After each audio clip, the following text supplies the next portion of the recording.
아브라함은 가나안에 들어와 살면서 어느 한 곳에 정착하지 않고 계속 거처를 옮기며 나그네로 살았습니다.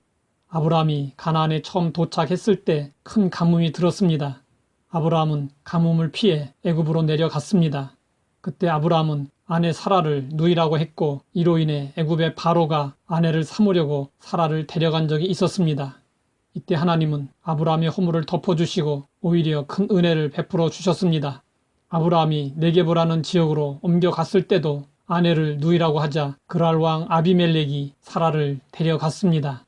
그날 밤 하나님이 아비멜렉의 꿈에 나타나셔서 말씀하셨습니다. 네가 데려간 이 여인으로 말미암아 네가 죽으리니 그는 남편이 있는 여자임이라. 아비멜렉은 깜짝 놀라 말했습니다. 그가 나에게 이는 내 누이라고 하지 아니하였나이까. 그 여인도 그는 내 오라비라 하였사오니 나는 온전한 마음과 깨끗한 손으로 이렇게 하였나이다. 아비멜렉은 아침에 일찍 일어나 간밤의 꿈 이야기를 모든 종들에게 들려주고 아브라함을 불러 물었습니다. 네가 어찌하여 우리에게 이렇게 하였느냐? 네가 무슨 뜻으로 이렇게 하였느냐? 그러자 아브라함이 대답했습니다. 이곳에서는 하나님을 두려워함이 없으니 내 아내로 말미암아 사람들이 나를 죽일까 생각하였으며 또 그는 정말로 나의 이복 누이로서 내 아내가 되었음이니라. 아브라함은 자신의 아내도 지키지 못하는 못난 남편이었습니다.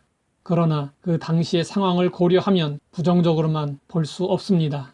당시에는 다른 사람의 아내를 빼앗기 위해 남편을 죽이는 일이 종종 일어났습니다. 그래서 아브라함은 아버지의 집을 떠날 때 사라에게 가는 곳마다 자신을 오라비라 하라고 부탁했던 것입니다. 아브라함은 아내로 인해 죽을 수도 있다는 두려움 때문에 아내를 누이라고 속여가면서도 계속 하나님의 인도하심을 따랐습니다. 온전하지는 않았지만 이것이 하나님의 마음을 감동시킨 아브라함의 믿음이었습니다. 그랬기 때문에 하나님은 아브라함이 위기에 처했을 때 그냥 놔두지 않으셨습니다. 하나님은 아브라함의 허물을 감싸주시고 꿈에 아비멜렉에게 나타나 경고하여 아브라함의 아내를 건드리지 못하도록 하셨습니다. 그리고 아비멜렉의 마음을 움직여 양과 소와 종들을 이끌어 아브라함에게 주고 그의 아내 사라도 돌려주었습니다. 아브라함이 아내 사라를 누이라고 한 이유는 이곳에서는 하나님을 두려워함이 없으니 였습니다. 이 말은 이렇게 바꾸어 볼 수 있습니다. 이곳에서도 하나님은 나를 지켜주실까? 하나님은 언제나 어디서나 아브라함과 함께 하시고 지켜주셨습니다. 이 일로 아브라함은 하나님에 대하여 또 한 가지 사실을 배울 수 있었습니다. 하나님은 이곳에도 계시는구나. 하나님은 어디에나 계시고 함께 주시는구나. 우리는 아브라함이 아내를 빼앗긴 이야기를 대할 때면 못난 남편 아브라함을 주목합니다. 그러나 성경은 이 이야기를 전하면서 아브라함을 책망하시는 하나님이 아니라 그의 허물을 덮어주시는 하나님을 보여주고 있습니다. 그러므로 우리는 성경이 보여주고 말씀하시려는 것에 주목해야 합니다. 성경은 말씀하고 있습니다. 무엇보다도 뜨겁게 서로 사랑할지니 사랑은 허다한 죄를 덮느니라.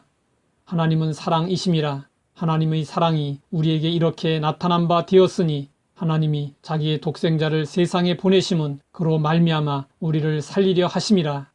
사랑이신 하나님은 우리의 허다한 죄를 덮어주시고 우리를 살리시려고 자기의 독생자까지 우리에게 보내주셨습니다. 우리의 허물을 덮어주시고 사랑해주시는 하나님을 알게 된다면 우리도 거친 비판의 말을 거두고 다른 사람의 허물을 감싸고 덮어줄 수 있습니다. 하나님 아버지, 우리의 허물과 죄를 덮어주시고 감싸주시니 감사합니다. 우리도 뜨겁게 서로 사랑함으로 허다한 죄를 덮을 수 있게 하옵소서. 예수님의 이름으로 기도드립니다.